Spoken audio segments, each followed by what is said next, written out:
Bien, queridos hermanos, tengan ustedes muy buenos días. Bienvenidos a un nuevo estudio para el día de hoy. Nos encontramos ya en un tercer día de la semana y queremos compartir con ustedes lo que el Señor tiene preparado para este día. Antes de poder comenzar, quisiéramos invitarles, donde están, nos puedan acompañar. Vamos a orar, vamos a comunicarnos con nuestro Creador, porque la única razón de poder vivir en esta tierra es a través de nuestro Señor Jesucristo. Y también lo que nos puede dar vida es la oración. La oración es la comunicación con Dios a través de nuestro Señor Jesucristo, y así podemos vivir, así podemos todavía permanecer con vida, porque la parte espiritual, quien nos da ese poder, es la parte que el Señor tiene para nosotros todos los días. Ahí donde estás, vamos a orar. Padre eterno, en esta mañana, Señor, nuevamente le buscamos porque sabemos que únicamente dependemos de su poder. Quisiéramos, Señor, que nuestra súplica llegue hasta el trono de la gracia. Allá en el lugar santísimo, usted pueda, Señor, tener compasión de nosotros. Por los méritos de nuestro Señor Jesucristo, denos, Señor, esa fuerza necesaria que necesitamos. Acompáñenos. Denos, Señor, el poder que necesitamos. En este día quisiéramos, Señor, que su Espíritu Santo pueda ayudarnos a comprender todas las cosas que son necesarias. Le pedimos en súplica en esta mañana, en el nombre de nuestro Señor Jesucristo, oramos. Amén. Bien, queridos hermanos, amigos y todos los que nos siguen a través de las redes, les damos una cordial bienvenida. Como título para el día de hoy, el templo, una lección objetiva. Entonces vamos a buscar el libro de Primera de Corintios, capítulo 3, verso 16 y 17. Ya podemos comprender el título de la lección, el templo, una lección objetiva. Dice la palabra: ¿no sabéis que sois templos de Dios y que el Espíritu de Dios mora en vosotros? Y si alguno destruye el templo de Dios, Dios lo destruirá a él, porque el templo de Dios, el cual sois vosotros, santo es. El apóstol Pablo menciona ya de un templo, pero no de un templo hecho por manos humanas. El apóstol menciona de un templo que corresponde al corazón, que corresponde al ser. Y este templo ya está hecho. Este templo ha sido edificado en 3 días. Es un ejemplo de templo, porque después vendrían los demás templos que tendrían que ser habitación para nuestro Señor Jesucristo. Entonces dice, nosotros somos el templo del Espíritu Santo. Pero también tenemos el libro de Isaías en el capítulo 57 y el verso 15. Te invito a buscar el libro de Isaías, el capítulo 57 y el verso 15. Y dice la palabra: porque así dijo el alto y sublime, el que habita la eternidad y cuyo nombre es el Santo. Yo habito en la altura y la santidad, y con el quebrantado y humilde de espíritu, para hacer vivir el espíritu de los humildes y para vivificar el corazón de los quebrantados. Puedes notar la expresión de la palabra, dice, porque así dijo el alto y sublime, el que habita la eternidad. Y menciona y dice, yo habito en la altura y la santidad y con el quebrantado y el humilde de espíritu. Entonces, no es que todos los seres humanos sean el templo del Espíritu Santo. Hay un distintivo para ser el templo. Es aquel que se haya quebrantado o arrepentido de corazón, aquel humilde de espíritu. No es simplemente cualquier persona que pueda habitar acá en la tierra. Es el tipo de David que se arrepintió en ese mismo instante y escribe el Salmo: a un corazón quebrantado y humilde no despreciarás tú, oh Dios. Para hacer la habitación de nuestro Señor en el Espíritu, necesitamos tener una nueva vida, un cambio diferente de lo carnal a lo espiritual.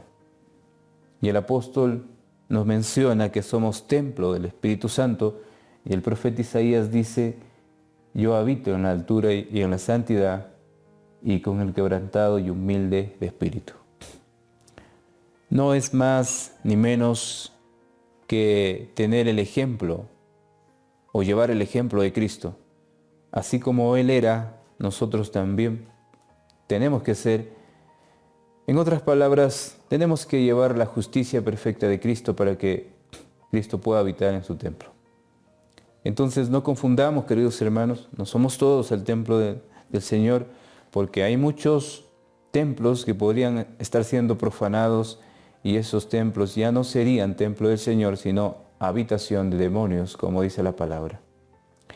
Entonces, queremos leer el deseado de todas las gentes en la página 132. Dice: aquel templo erigido para morada de la presencia divina estaba destinada a ser una lección objetiva para Israel y para el mundo.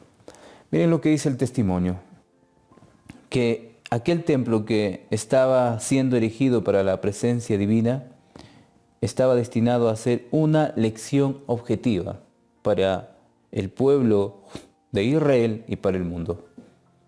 O sea, el propósito o el objetivo que tenía Dios en su pueblo era que cada ser humano debería ser una habitación para Dios, una morada, un trono para el Señor. Pero como le mencionaba en un momento, ya el Señor estaba preparando un templo que sería quebrantado, pero que en 3 días sería reedificado. Es el templo como ejemplo en el Señor Jesucristo. Pero también tenemos el templo de los que tengan ya aquel corazón contrito, humillado. Dice la palabra: desde las edades eternas había sido el propósito de Dios que todo ser creado, desde el resplandeciente santo serafín hasta el hombre, fuese un templo para que en él habitase el Creador. Entonces, hermanos queridos, desde las edades eternas, desde el momento en que el Señor había creado al hombre, Él ya tenía un propósito, y ese propósito era que el hombre, o desde el serafín, dice el testimonio, hasta el hombre, tenía que ser una habitación para el Señor. Es importante aprender esta lección, este importante tema, que el templo es una lección objetiva, pero el templo espiritual, el templo que seríamos nosotros en un sentido espiritual. Dice también el otro párrafo del mismo deseo de todas las gentes, 132. A causa del pecado, la humanidad había dejado de ser templo de Dios. Ensombrecido y contaminado por el pecado, el corazón del hombre no revelaba la gloria del ser divino. Pero por la encarnación del Hijo de Dios se cumple el propósito del cielo. Dios mora en la humanidad y mediante la gracia salvadora, el corazón del hombre vuelve a ser su templo. Y eso es solamente por su justicia perfecta. Si no hubiese sido que Él hubiese venido a esta tierra y hubiese tomado el lugar del hombre y hubiese pagado la condena, el hombre no volviera a ser el templo del Señor. Pero por esa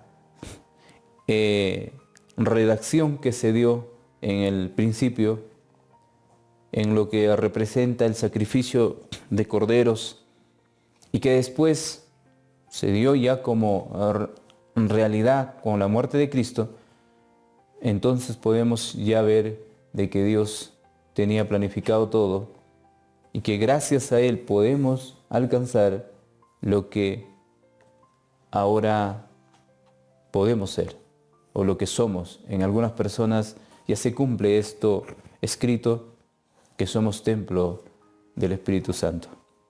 Entonces dice la educación,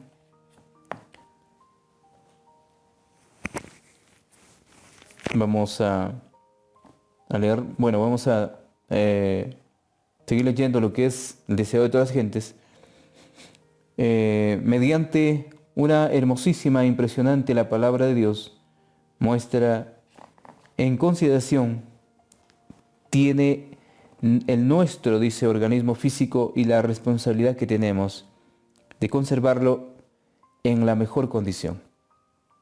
Hablando ya de nuestro cuerpo físico. ¿Acaso no sabéis que vuestro cuerpo es templo del Espíritu Santo, que está en vosotros, el cual tenéis de Dios, y no sois dueños vosotros mismos? Si alguno destruye el templo de Dios, le destruirá Dios a él, porque el templo de Dios santo es santo, tales pues sois vosotros, dice el apóstol Pablo, estaba mencionando hace algún momento. Entonces, dice también, hermanos, incúlquese en los alumnos el pensamiento de que el cuerpo es un templo en el cual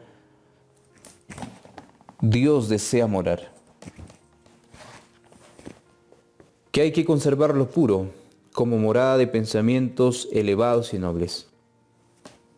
Al ver por medio del estudio de la fisiología, que es tan asombrosa, maravillosamente formados, nos lleva al Salmo 139, verso 14. Sentirán reverencia en vez de mancillar la obra de Dios. Qué interesante, ¿no? Al ver, dice, por medio del estudio, hermanos, de la fisiología, o sea, estudiar el cuerpo cumple una función importante en la recepción del maravilloso Espíritu Santo. Sentirán reverencia en vez de mancillar la obra de Dios. Sentirán ambición por hacer de su parte todo lo posible por cumplir el glorioso plan del Creador. De ese modo, llegarán a considerar la obediencia a las leyes de la salud, no como un sacrificio o un acto de abnegación, sino como que realmente es un privilegio y una bendición inestimables. Entonces, cuando lleguemos a comprender el significado o podemos estudiar la fisiología, dice el espíritu de profecía, llegaremos pues a apreciar este ser y a tratarlo tal como es. Porque la comunicación de Dios para con el hombre es a través de la mente, a través del cerebro. Si el cerebro se mantiene bien, entonces Dios puede comunicarse con el hombre. Es el canal para poder recibir la orden, para poder dirigirnos en este tramo trazado por el Señor. Eso es lo que dice la educación, páginas 196 y 197. Pero también vamos a leer consejos sobre el régimen alimenticio en la página 51.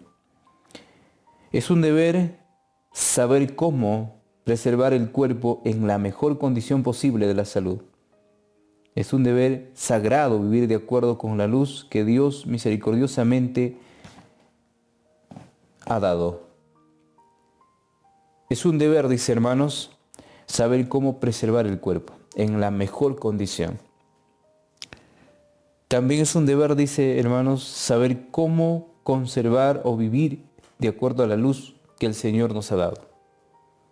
Y es verdad, si tenemos en cuenta o en consideración el cuerpo humano, entonces iremos pues tratándolo tal como es. Hermanos queridos y amigos y todos los que nos escuchan a través de este medio, invitarles a que puedan escudriñar las Sagradas Escrituras y también el cuerpo humano. Estudiar la fisiología del cuerpo humano, que es de suma importancia para saber cómo está compuesto el hombre y qué es lo que pretende Dios hacer con el hombre. Pues quiere que el hombre sea una habitación, pero únicamente el hombre puede conseguir ser una habitación para el Señor si se arrepiente y llega a tener un cambio de vida, un nuevo nacimiento. Entonces el hombre puede ser el principal templo que está ya construido y que solamente necesita que el Señor habite en él. Y esa es la razón por la cual nosotros queremos darles a conocer que no es necesario de que nosotros estemos afanados por construir un templo de 4 paredes, porque el Señor quiere habitar en tu vida, quiere habitar en tu corazón. Que el Señor nos pueda ayudar en este día. Vamos a responder qué significa que somos el templo de Dios. Significa que somos moradas de la presencia divina. Esto estaba destinado para ser una lección objetiva para Israel y para el mundo. Esto estaba designado para ser una lección objetiva para Israel y para el mundo. Entonces no es solamente para Israel, sino también para el mundo. Entonces, queridos hermanos, el título para el día de hoy, el templo, una lección objetiva. Quisiéramos que lo tomen eso en cuenta y sigamos estudiando la Biblia, porque tenemos grandes cosas que aprender. Un abrazo a la distancia. Nos encontramos el día de mañana en un próximo estudio. Bendiciones.